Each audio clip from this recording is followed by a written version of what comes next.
Welcome back to my two cute angel. मेरा नाम है ममता सोनी। तो आप सभी का अपने इस चैनल पे स्वागत है। तो चलिए आज का ब्लॉग स्टार्ट करते हैं। तो ये शाम का टाइम था, मैंने पर्दे वर्दे लगा दिए थे क्योंकि मच्छर आने का टाइम हो गया था ना। तो पर्दे लग जाते हैं ना तो मच्छर वगैरह जो होते हैं ना वो अंदर नहीं घुस पाते हैं। हालांकि कितना भी ना तोपा ढाका कुछ भी कर लो, लेकिन तो मच्छर जहाँ से उनको आना होता है ना वो तो आ ही जाते हैं, हम चाहे कितनी भी कोशिश करें। तो ये शाम का टाइम था और मेरी थोड़ी सी क्लीनिंग चल रही थी। बच्चे अब घर पे नहीं होते हैं ना, तो ये जो क्लीनिंग वाली जो काम होते हैं ना ये सारे होते हैं। जब तक वो रहते हैं ना तो सारे काम नहीं हो पाते हैं। तो यहाँ पास ना मेरी बोर्ड जो थी ना बहुत ज़्यादा ही गंदी हो गई थी और बहुत दिनों से ना सोच रही थी कि मुझे इसे साफ़ करना है, लेकिन बिल्कुल भी मुझे टाइम नहीं मिल पा रही थी। तो आज मैं ना खाली हुई ना, मतलब मेरा काम तो सारा निपट गया था घर से, किचन से। तो मैं सोची बोर्ड वगैरह को साफ़ कर ही लूँ, वरना फिर अभी करते करते फिर मुझे लेट हो ही जाएगी। तो ये बटन जब ऐसे लाइट वगैरह पूरा तो स्विच ऑफ मैं नहीं कर सकती हूँ क्योंकि नीचे से रहता है सब कुछ, तो मैं लाइट वगैरह स्विच ऑफ नहीं कर सकती। बस यहाँ पास इतना है कि जो केयरफुल करना पड़ता है अपना काम जो भी होता है, तो ना इसमें पानी वगैरह ना पड़े। बाकी सूखे कपड़ों से अच्छे से ना, जैसे कि आजकल तो सब बहुत सारी चीज़ें आ गई है लिक्विड वगैरह, तो आप उसे डाल के अच्छे से साफ़ कर सकते हैं। तो बोर्ड वगैरह साफ़ हो गई थी। ये अलमारी की जो भी बच्चे ना पेन वगैरह से लिख दिए थे, कुछ लिपस्टिक के मेरे भी रह जाते निशान वगैरह।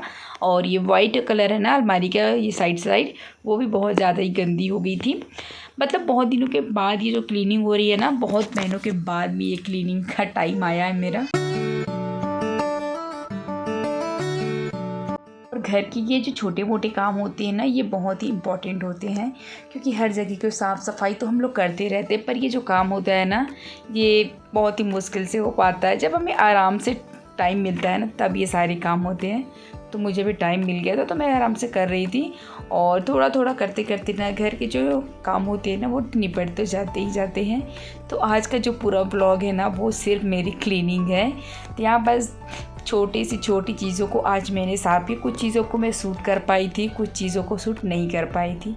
तो यहाँ पास ना जो पहले कूलर रखा था ना बाहर में, तो उसका एक बोर्ड भी था पहले, लेकिन अभी कूलर वगैरह चल नहीं रहे। तो ये बोर्ड जो थी ना उसको मैं निकाल के रख दी थी क्योंकि ऐसी लटकी हुई थी तो अच्छी नहीं लग रही थी। तो मैं इसको साइड में कर दी। जब फिर से कूलर चलेगी ना तब वापस उसको लगा लेंगे, तब हमारा काम आसान हो जाएगा।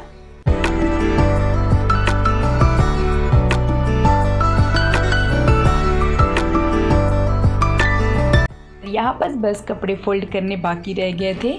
कपड़े आप मेरे घर में कितना भी रख दो, मैं 2 टाइम अगर फ़ोल्ड करूँगी ना तो मेरा कपड़ा फ़ोल्ड होते ही रहेगा। क्योंकि जब मैं फ़ोल्ड करके रखती हूँ ना फिर छोटी वाली जैसे आती है ना तो वो एक कपड़ा निकालती है ना तो सारे कपड़ों को निकाल के फेंक देती है।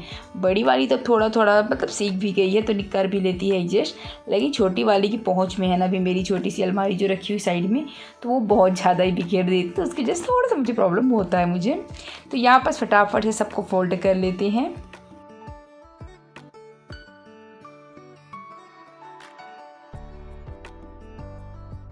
करना तो आसान होता है पर उनको हर चीज़ को उनकी जगह पे रखना है ना ये सबसे ज़्यादा मुश्किल होता है।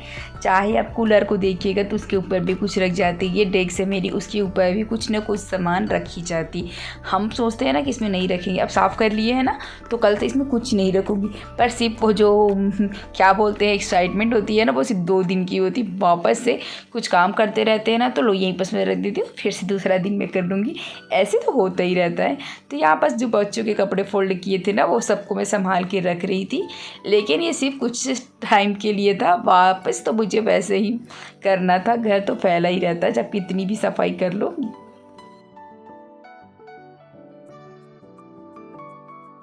यहाँ पर बस कुछ कपड़े रखे थे जो मुझे धोने थे ना वो मैं सबको निकाल के रख रही थी।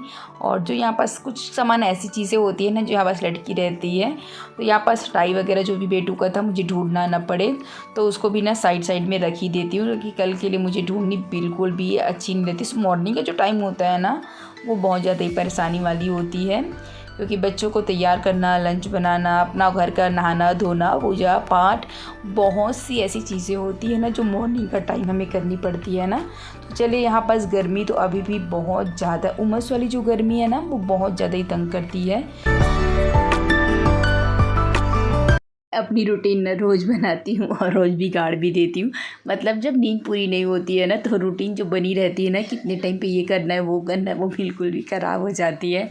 हालांकि ना मॉर्निंग में जो उठने का टाइम अब फिक्स हो गया, मतलब अपने आप ना आँख जो है ना वो खुल जाती है। सुबह 6 बजे मेरी आँख ना खुल ही जाती, चाहे मैं कुछ भी करूँ, कितना भी आलस करूँ, लेकिन मेरी जो आँख है ना वो 6 बजे खुलना है, मतलब खुल ही जाती है। तो काम तो ऐसे ऑटोमेटिक हो ही जाते हैं।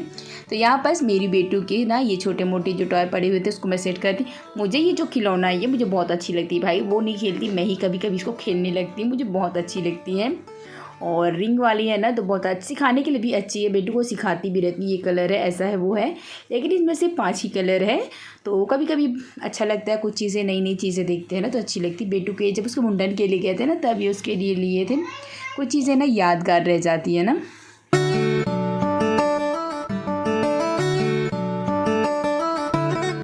तो चलिए दोस्तों, आज का ब्लॉग मैं यही बस एंड करती हूँ। वीडियो अगर आपको अच्छी लगी हो थोड़ी बहुत भी तो प्लीज़ लाइक करें, कमेंट करें एंड सब्सक्राइब करें दोस्तों। मैं आपसे मिलूंगी कल की एक नई वीडियो के साथ, तब तक के लिए बाय बाय।